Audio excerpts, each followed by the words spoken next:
Martesat e Khatijës. Do të flas, Khatijja ka qenë e martuar para se të martohet me të dërguarin e Allahut. Para se të martohet me Resulullahin, Khatijja ishte martuar me 2 burra. I pari ishte quaj Aqiq al-Makhzum, ndërsa i dyti Ebul al-Tamimi, Ebul Khal al-Tamimi. Disa vite pasi ishte martuar me Aqilin, ky i fundit vdiq duke e lënë Khatijën si ve. Me Aqiq, Khatijja kishte një djalë dhe një vajzë. Ajo martua dhe me Ebu Khalin, burin pas vdekjes burit parë me burin e dytë, me të cilin lindi një djalë dhe një vajzë. Më vonë vdiq edhe ky buri i dytë Ebu Khal. Nga vdekja e burrit të parë, Khatijja ka trashëguar shumë pasuri dhe mall. Fal inteligjencës, zgjuarësisë dhe mençurisë së Khatijës, kjo ka investuar këtë pasuri në tregti dhe ka shumë fishu. Ka qenë zurt Khatijja. Atë pasurinë që ka trashëguar nga burri i parë, ka grumbullu dhe i ka investu në biznes dhe e ka shtu pasurinë. Pasi vdiq edhe burri i dytë, ajo qëndroi 3 vite pa u martuar. Gjatë këtyre 3 viteve, shumë burra nga elita e kurejshve ja kërkuan dorën asaj për të martuar. Mirë po ajo refuzonte, nuk donte. Ashtu nga brenda i vinte asaj, nuk du. Sikurse priste dikë të shtrenjtë me të cilën do të martohej. Kader, fati i Resulullahit. 3 nga fëmijët e saj u martuan, kurse djali i tij Hind Ebul Khal nuk u martua vetëse pasi Khatijja u martua me Resulullahin. Kur u martua me Resulullahin, Khatijja ishte 40 vjeç, kurse Resulullahi 25. 15 vite ka qenë më e madhe. Si u martua Khatijja me Resulullahin? Dëgjoje, si është martuar. Pas vdekjes dhe burrit të dytë, Khatijja merrej vetë me menaxhimin, administrimin e tregtisë dhe të ardhrave prej saj. Vetë ishte domaçin, si themi ne. Kur e shef i shtëpisë e menaxhonte, administronte tregtinë, pasurinë dhe të ardhurat. Duke qenë se vetë nuk dilte në tregti, ajo zgjidhte njerëzit më të ndershëm dhe më të aftë për këtë qëllim. Veç njerëzve të punësuar, ajo kishte edhe një djalosh ku mbështette kryesisht të ajo, nga se i besonte. Ajo i quaj Mejser. Pas çdo udhëtimi tregtar, ajo ulej me Mejserën dhe e pyeste mbi udhëtimin, ndeshmërinë e personave që e shoqëronin. Pas moshës 22 vjeçar, Resulullahi gjendja ekonomike e tij edhe miqësi e Abu Talibit vinte ditë e përketësoi dhe u vështërsoi. Kështu që mingja e tij Abu Talibi shkoi te Khatijja i tha: "A pranon që ta punësosh djalin tim, Resulullahin?" Nuk e ka pas djalë, po ka thënë me gjuhën e përkthjelës, se vllai vet ja la jetim edhe e murr mbi këqyre Axha Abu Talibi. E i thot Khatijës: "Apo pranon që djali im Muhamedi të jetë shoqërues në udhëtim tregtar në Sham dhe në Yemen?" Khatijja ja kthen një përgjigje shumë të zgjurë. Ai thot: "Këtë gjë po ta kishe kërkuar edhe për një person më të largut dhe të panjohur, do ta kisha pranuar. E si mos të pranoj për një afër tandin që është njeri i ndershëm si ti, edhe si ai, me karavanën e parë unes për në tregti." E dërgon Muhammedin a.s. Akoma nuk është pejgamber. I dërguari i Allahut do të nisej si përgjegjës kryesor i madhit të Khatijës. Bashkë me të ishte edhe shërbëtori i Khatijës Mejsera. Ajo kishte porositur që ta vëzhgon Muhammedin në gjithçka që ban. Tash po ta la amanet Mejser. Shikoj Muhammedi si sillet, si shet mallin. Udhëtimi ishte i bereqetshëm. Dhe të ardhurat ishin shumëta. Pasi që këthin nga udhëtimi, Khatijja e thirr Mejserin dhe i thot: "O Mejser, më tregon gjithçka çka ke vëre dhe ke pong tek Muhamedi." Mejsera u përgjigj thot: "Te ky djalosh kam vënë re gjëra të çuditshëm. Gjëja e parë që kam pasur se kam vënë ruse, kam vënë re, kam po se ky ka heste e shoqëronte një re, e cila i bënte hije kudo që shkonte. Nëse u thonte, ajo lëviste si për ti. Nëse ulej, qëndronte afër ti. Po, kudo që lëviste, i shkonte, shoqëronte kush? Reja. Kështu që thonë mendova ta vrim provë. Kështu që i thash një ditë Muhamedit, a bëjmë gara, kush vepron më shpejt. Se mendonte se kjo reja rrasisht për shoqëron Muhamedit. Për ta provu edhe ta konfirmu i thash, eja të vrapojmë unë edhe Muhamedit.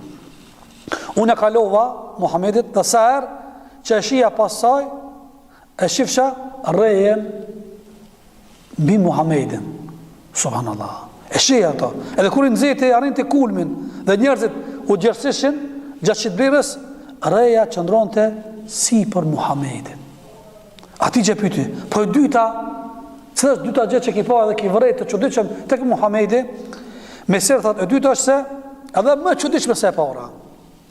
Një ditë e pash duke fjetur në nijen e një peme. Ser që di dhe lëviste, duke goditur ftyrën e tij, pema anoke edhe i bante hije. Subhanallah. Me dikët e saj. Unë mendova se kjo ndodh për shkak erës po frym, dhe po ja fladit për shkak po vjen fryma nga shkëtira. Në ato çaste thot, kaloi një rabin qifut, që njeh me emrin Nestor. E ai më thyrë me pyetje, tha kush është ky person? Thash, quaj Muhammed biri Abdullah. Është një nga të rit e Mekës. Ai më tha, në ninë e kësaj pemës është ul për të pushuar, nuk shtrihet vetëm se dëni pejgamber. Andaj kujdesu se ky do të më qenë pejgamber. Çudia e tretë, që është alo më e madhe, tha, kur shkuam në tregti në Sham, që të shesim dhe blejmë madhin, erdhi një rabin qifut dhe pyet Muhamedit sa kushton një madh. Muhamedi ja tregon sa kushton. Po rabini kërkoi që t'ia ul çmimin. Pas disa përpjekjeve, rabini thot, a betoshte në latin dhe uzatin, ato puta dhe idhuj, që ky mall vlen kaq? A betosh atëre? Nëse ja vlen kaq ky mall, betoju në latin dhe uzatin që ishin putat. Muhamedi u skuq fytyrë dhe e ktheu. Pasha Zotin, nuk jam për ullur kur e mos flasim që të betohem. Unë asnjëherë nuk jam për ull këtyre putave, andaj nuk ka nevojë se të betohem. Rabini e pa në fytyrë dhe i tha, atëherë do ta blej këtë madh atë sa më ke thonë. Më pas rabini më ofrua më tha, o Mejser, mos ju nda këtij burri asnjëherë, pasi është pejgamber i fundit. Është e çuditshme, pasi emri Mejserës nuk përmendet nga ky rast. Emri këtij shërbëtorit të Hadixhës nuk përmendet. Thuhet se ka vdek para se i dërguari Allahut më bë pejgamber.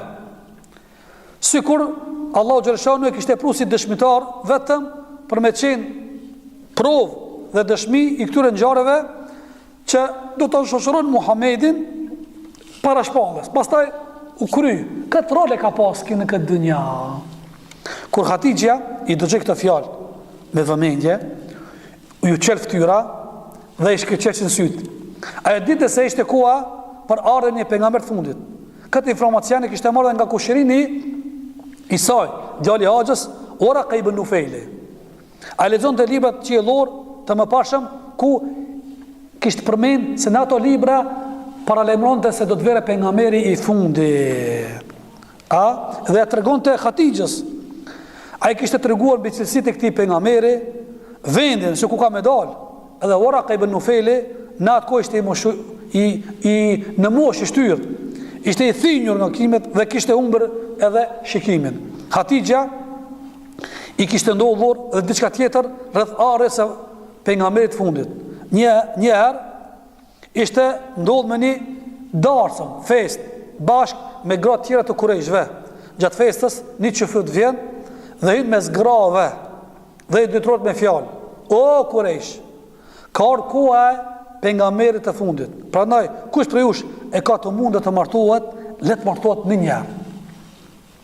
Kur dëgjojmë këtë fjalë, gratë dhe vajzat e kurejshve i mbushën duart me guraleca dhe filluan ta gjujnë qifutin.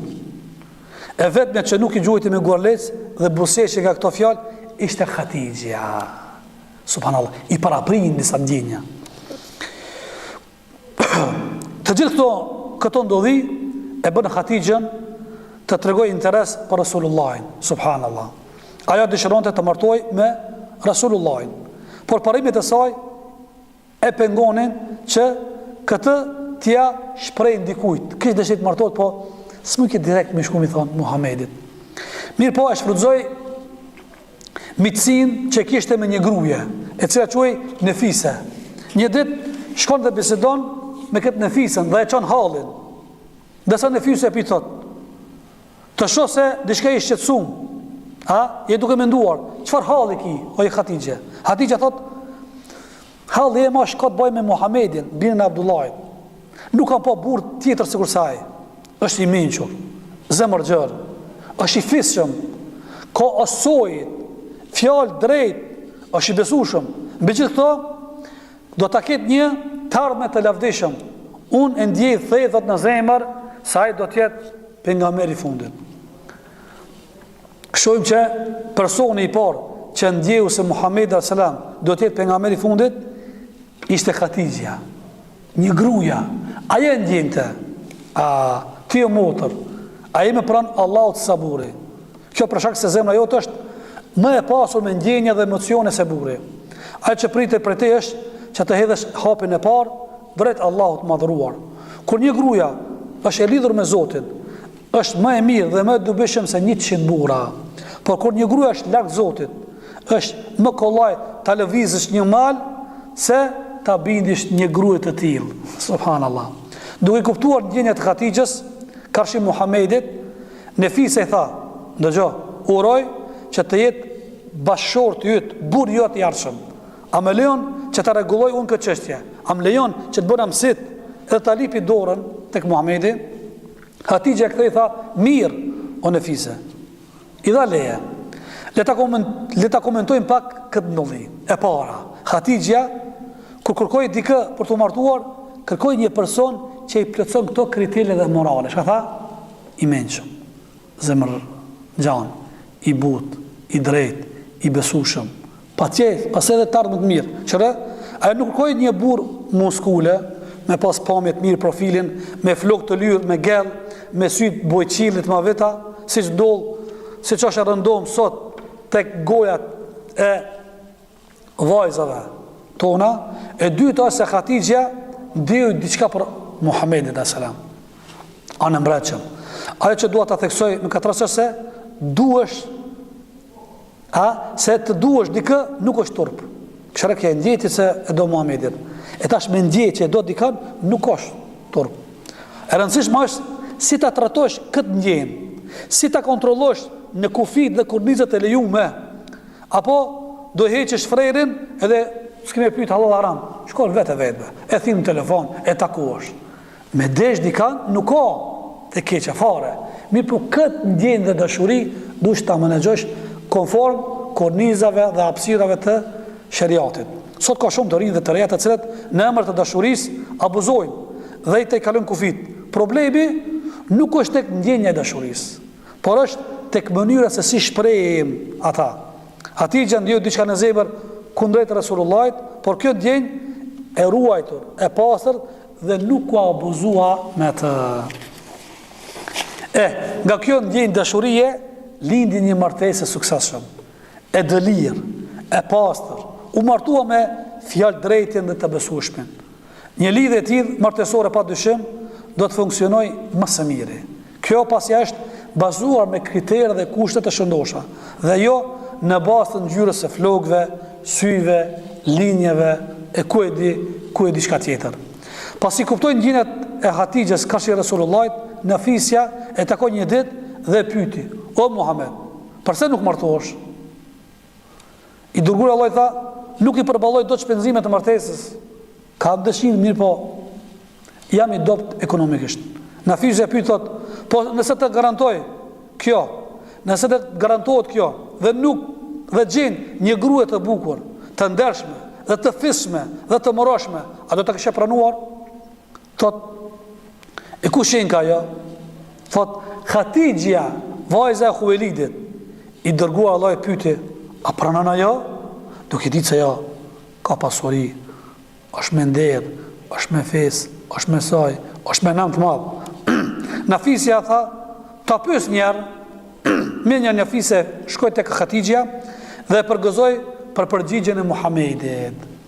Kur shkoi ti tregon Rasulullah dhe tha, më tha Hatixha Muhammed, e ku mund të gjej njëri më të moralshëm dhe më të feshëm se Muhamedi. Historia më e bukur e dashurisë. Tash fillojmë të tregojmë historinë më të mirë, më të mrekullueshme që ka pas kjo botë, historia mes Hatixhës dhe Rasulullahit alayhi salatu wassalam. Për mua kjo është historia e dashurisë më e mrekullueshme në histori. Sot thuhet që historia më e bukur e dashurisë është ajo mes Romeos dhe Julietës. Kurse mes arabëve historia më e bukur është ajo mes Kajsit dhe Lejles. Kjo edhe pse Romeo dhe Julieta, Kajsi dhe Leila u ndan dhe nuk u martuan. Kështu që dështim, s'mund të kanë shembull në martesë. Historia vetme ku dashuria dhe besimi jetuan për 25 vite jetë bashkërtore mes Rasulullahit dhe Hatixhës, madje jo vetëm gjatë jetës bashkërtore, por edhe 15 vite pas vdekjes së Hatixhës, i dërguari Allahut e ruante të njëjtat ndjenja për Hatixhën. Asnjëherë nuk ju zbeshin dashuria dhe ndjenjat ndaj Hatixhës. Asnjëherë. Po, martesa dhe jeta bashkërtore. Ai që shkoi për ta kërkuar dorën e Hatixhës ishte axha i Rasulullahit, Ebu Talibi, kurse ai që mbuloi shpenzimet e martesës ishte axha tjetër Hamza. Personat që u la kujdestaria e Hatixhës për aktin e martesës ishte Waraka ibn Nufeli, kushërini i Hatixhës. Hatixha do të jetoj për krah Rasulullahit 25 vite. 15 vite e para do të jetë para se i dërguari Allahut të shpat Kurani, kurse 10 vitet e mbetura si pejgamber i Zotit. Është e çuditshme sepse për 15 vitet e para Hatixha kaloi me Rasulullahin nuk ka shumë informacione. Ai që thotë se është çiftit i lindën 3 djemë dhe 4 vajza. Djemë që u lindën ishin Kasimi, Abdullahi dhe Tahiri. Kurse 4 vajzat Zenepja, Ruqia, Ummu Kulthumi dhe Fatimia. Këto janë disa informacione të pakta në vitet e para të martesës para arjes së shpalljes. Gjatë 15 vitet e para Hatixha u ishte përkushtuar edukimit të fëmijëve. Ajo merr me edukimin dhe kujdesin jo vetëm të fëmijët të saj. Ishte ajo që edukonte edhe për kujdes edhe për Ebu Talibin, brezi më i mirë, që është brezi im që ka thonë e dërguari Allahut. Zeid ibn Harithin, Zubair ibn Awamin, Hind Ebu Khal, i cili mbrojti Rasulullahin në Hud. Hatixha lindi dhe edukoi Fatimen, e cila njeh si gruaja më e mirë e banorëve të xhenetit. Ajo është gjyshja e Hasanit dhe Husajnit, djelmosha më të mirë të banorëve të xhenetit. Ai edukoi Aliun, birin e Ebu Talibit, të cilët Rasulullah sa i thoshte tek hun, ti gëzon statusin sikur që ka pas Harunit e Musa, vetëm se ti nuk je pejgamber. Ndërsa Haruni ishte pejgamber, ishin vëlla, të dy vëlla pejgamber, ti të njëjtën e ki pozit, vetëm se nuk je pejgamber.